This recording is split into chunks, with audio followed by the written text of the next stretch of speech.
ಸುಮ್ಮನೆ ಯಾವುದೋ ಒಂದು ಸೈನ್ ಮಾಡಿದಂಥದ್ದು ಅಲ್ಲ.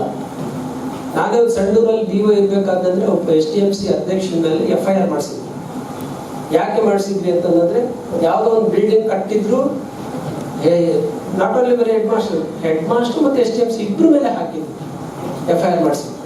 ಯಾಕೆ ಮಾಡಿಸಿದ್ವಿ ಅಂತಂದ್ರೆ ಆ ಹ್ಯಾಂಡ್ ಓವರ್ ಮಾಡ್ಕೊಂಡಿದ್ದಾರೆ, ನೋಡಿಲ್ಲ, ಅದನ್ನು ಕಟ್ಟಿ ಬರೀ 4 ತಿಂಗಳಲ್ಲಿ ಅದು ಡೆಮಾಲಿಷಿಂಗ್ ಸ್ಟೇಜಿಗೆ ಬಂದವರು. ನೀವು ನೋಡಲಿಲ್ಲ ಅಂತ, ನೀವು ಸುಮ್ಮನೆ ತಗೊಂಡಿದ್ರಿ.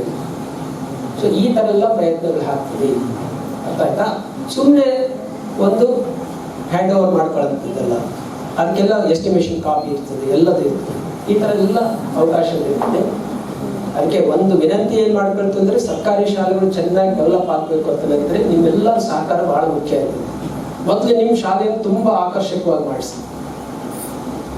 ಅವರೇ ಹೇಳ್ತಾರೆ, ಪ್ರಕಾಶ್ SDMC ಅಧ್ಯಕ್ಷ ಇದ್ದಾಗ ಈ ಶಾಲೆ ಇಷ್ಟು ಚೆನ್ನಾಗಿ ಆಗೈತಿ ಅಂತ ಹೇಳಿ ಊರ್ನಾಗ ಮಾತಾಡಕ್ ಸ್ಟಾರ್ಟ್ ಮಾಡ್ತಾರೆ. ಶಾಲೆ ಇಷ್ಟು ಚೆನ್ನಾಗಿದೆ, ಬರೀ ನಮ್ಮ ಚೌಡಾಪುರ ಶಾಲೆಗೆ ಹೋಗೋಣ, ನೀವು ತೋರಿಸ್ತೀನಿ ಎಷ್ಟು ಚೆನ್ನಾಗಿ ಮಾಡಿದ್ದಾರೆ. ಆ ಕ್ಯಾಂಪಸ್ ಒಳಗಡೆ ಒಂದು ಶಾರದ ಮೂರ್ತಿಯನ್ನಿಟ್ಟು ಒಂದು ಗುಡಿ ತರ ಮಾಡಿ ಸುಂದರವಾಗಿ ಮಾಡಿದ್ದಾರೆ. ಅದು ಎಷ್ಟು ಬರೀ ಹೆಡ್ ಮಾಸ್ಟರ್ ಇದ್ದಾನೆ ಆಗಲ್ಲ, ಅದು ನಿಮ್ಮಿಂದ ಆಗ್ತದೆ. ನಮ್ಮೂರಲ್ಲಿ ಹಿಂಗಿರ್ಬೇಕು ಅಂತನ್ನಂಥದ್ದು ನೀವು ಕಲ್ಪನೆ ಮಾಡಬೇಕು. ಸೊ ಇದಕ್ಕೆಲ್ಲ ನಿಮ್ಗೆ ಅವಕಾಶ ಇದೆ. ನಾನು ಇನ್ನೂ ಮಾತಾಡೋದಂದ್ರೆ ಸುಮ್ಮನೆ ಹಿಂಗೆ ಮಾತಾಡ್ಕೊಂತ ಹೋಗ್ತಾ ಇರ್ತೀನಿ. ಹಾಗಾಗಿ